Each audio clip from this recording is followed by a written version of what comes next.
Hey wonderful people, how you doing out there? Hope you're having a great week. So I'm here in a secret location in the Thai mountains. I stumbled across this little shack place, which is a bit spooky actually, so hopefully nothing will happen while I'm shooting. That won't be very nice, seeing that on YouTube. But yeah, I wanted to speak to you today, just following on from the whole chakra removal update, and you know, just really talking more metaphysical things as we go deeper into the work that I'm involved in regarding the sovereign human matrix, and just really talk to you today about psychic attacks and how as humans we're also messing with each other's energy fields and even our own energy fields. So, well, what is a psychic attack? Okay, so a psychic attack is, just say me and my best friend fall out. He tries to steal my girlfriend or my job or whatever, and I start thinking, I hate you, I wish you were dead, I wish you'd die. That is a psychic attack on his energy field, and he'll be able to feel that. He won't necessarily know it's me, but he'll be able to feel it, and that in a way drains his energy, okay? And I felt this firsthand about 2 years ago. I've spoken about this in my other videos. I made a video once that I was talking about the military and how they're not heroes, they're just bombing poor countries to get oil for people to get rich, and we shouldn't consider them heroes and blah blah blah. Anyway, long story short, this video actually went viral because I woke up in the morning, it got 40,000 views, and it got out into military circles, and I woke up to an inbox full of death threats. Okay, so you can imagine the amount of psychic attacks that I had from that video. I had all these military, ex-military hating me, wanting me to die, literally wanting me to die. And I felt I was walking around like in a soup, you know. I could feel my energy was being drained from all angles. You know, that led on to me having the chakra removal, which was the only thing that worked, and here I am now, a year and a half, 2 years down the line, talking about this stuff because I know firsthand how important it is and how much it works. So yeah, psychic attacks. We can also create thought form entities. Now this is basically where you obsessing over someone, you know, maybe you're jealous or you hate someone, and you're just, you know, you're in this mind loop, and some people get like this. You know, it's very vampiric, where they're obsessing, and they can actually create entities which kind of then stick on to that person and then obviously drain their energy and that kind of thing. And we can even do that to ourselves. So we start obsessing about something negative about ourselves, and it's looping around all the time, and then you actually create some kind of entity that again feeds off your energy and your emotions. So it's very important, the solution to this is very important, to know how powerful we are as creative beings. See, we have been led to believe that we live in a third dimensional reality, and we do, but we're actually multi-dimensional beings. So we create on other levels and we manifest on other levels, and what we're doing with this is we're manifesting from 4D, and most people aren't really even aware that they can even do this. So we have to be very, very aware of our own power, really. And as I said in my last video, we are massively powerful.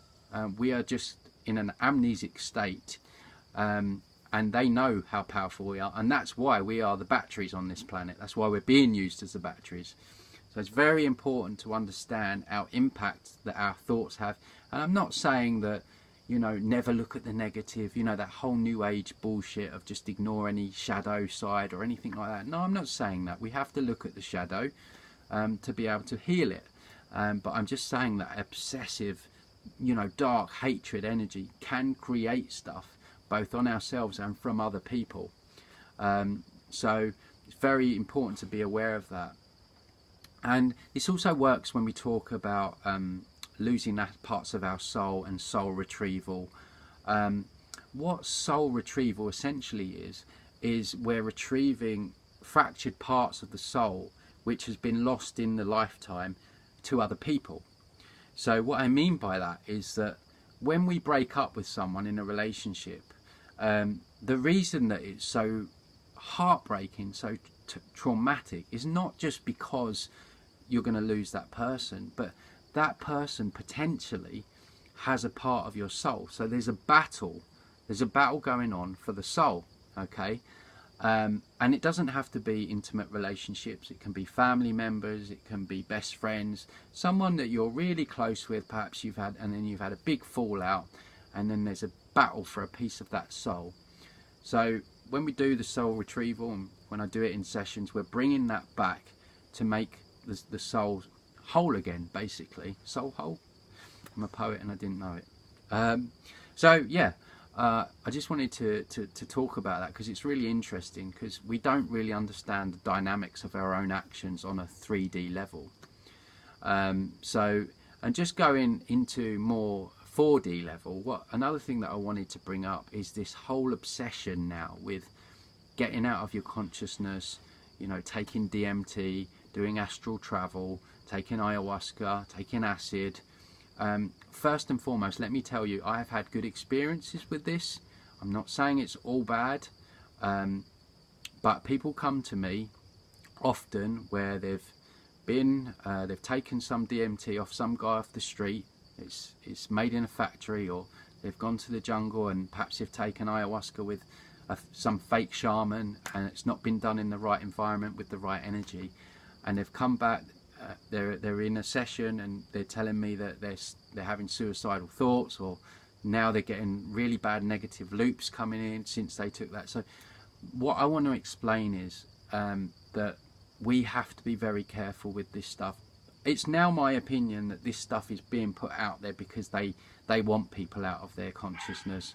I feel like the positives, I feel like the negatives outweigh the positives with this now, because what is waiting in 4D, there is a lot of distorted negative consciousness just waiting in 4D for people to go out of their heads so they can come in and manipulate. And because when you're out of your center, that's when this stuff can get in. And I'm not fear mongering. I don't, you know, I'm not saying it's all bad, but just be very careful. And it's the same with smoking weed. This is what people don't want to hear. I understand that. You know, I'm not saying that cannabis doesn't have amazing medicinal benefits. That's not in question at all. But it does lower your vibration, okay? And I've smoked weed, you know, I've done all this, and I had to learn the hard way, actually. But you can open yourself up to be infiltrated, especially if you're walking the path of raising awareness, talking about truth, you know, because the matrix doesn't want people talking about this stuff. And if you're someone like that and you're constantly opening yourself up, these energies are going to target you more than your average Joe on the street who doesn't give a shit. So I'm just talking from first-hand experience. I'm not telling people don't ever take it, don't do this, or I'm just saying be very careful, because what is in 4D, you know, as I said in my last videos, you've got Metastophiles, renounced titans, you've got aliens, you've got interdimensional, you've got satanic energy, you've got Luciferian consciousness, all there waiting. It's not all bad in that dimension, but I'm just saying experience has taught me now to be very careful with all this stuff. Very much moderation, very much get it with the right person, do it with the right people, and make sure it's done in the right environment. Make sure you do some energy cleaning, whatever it is you're taking. So I'm just urging people on the side of caution with this. So I'll leave it there. There's a lot to chew there. Yeah, if you like the video, please like and subscribe. It really does help me out. And press the notification bell. I'm uploading 2 videos a week now, or trying to, so you'll be notified when I upload a new one, talking more about this stuff, going deep into the rabbit hole. And yeah, my website as well is transcendingtimes.org, where you can find all my videos and blogs and stuff. So have a great week, everyone, and I'll speak to you on the next one. Take it easy. Bye.